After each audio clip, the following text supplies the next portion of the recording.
What stops us from getting serious about abortion?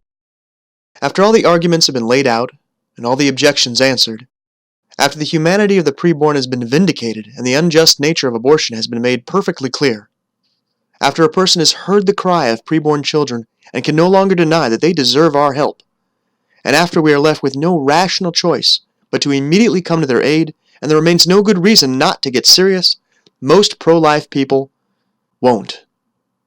Why is that? My friends, it's because nobody else is doing it. It just isn't normal.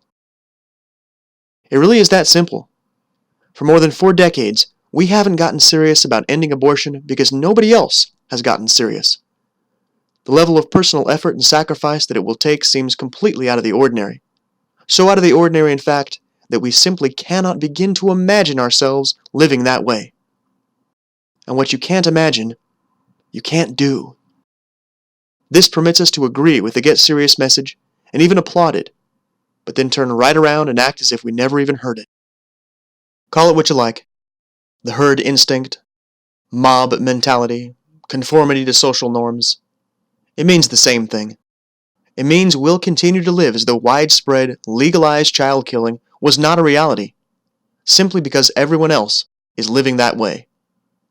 It's not so much a conscious decision as a profoundly unconscious assumption. Maybe this strikes you as an unlikely reason for the widespread apathy we currently witness in pro-life America. Surely fear of arrest, fear of poverty, fear of alienation, and above all, fear of being different are greater obstacles, right? While fear is a problem we must overcome, it's not the most fundamental problem. Before we can do something, we have to accept it as an option. And this is the most difficult obstacle of all. The curious part is it has nothing to do with how difficult getting serious may actually be. Human beings are capable of incredible self-sacrifice and astounding feats of courage when they feel society expects it of them. That's why millions of ordinary men and women have always been ready and willing to lay down their lives during wartime or in the aftermath of a disaster. While Christians in America rarely face persecution, in some parts of the world, persecution is just a part of life. We see this principle in smaller things too.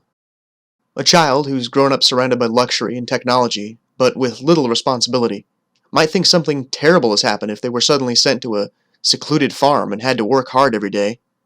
But a child raised in different circumstances might not mind at all.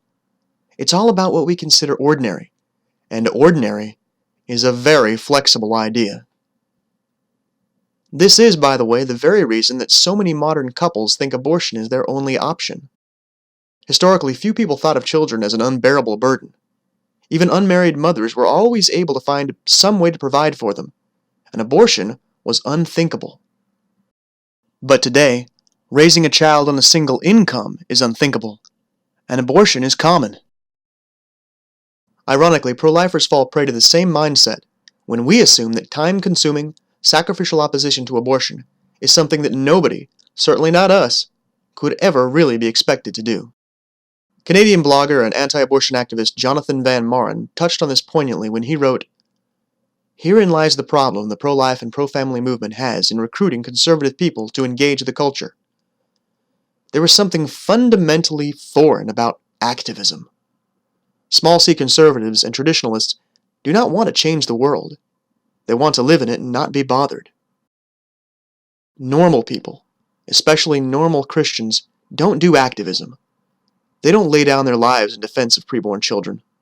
They don't make a public nuisance of themselves in order to awaken their communities to the evil happening in their midst. They also don't forgo their education, change jobs, move around the country, suffer persecution, or risk arrest for the sake of a righteous cause. They should, but they don't. They don't because doing so just doesn't seem normal. And it doesn't seem normal because no one else is doing it." This, pro-life friend, is perhaps the greatest reason that the injustice of abortion continues.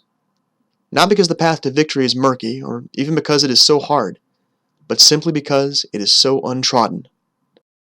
None of our friends and family are living their lives this way, and to be the first person to take that fatal step, the first person to really get serious, seems unthinkable.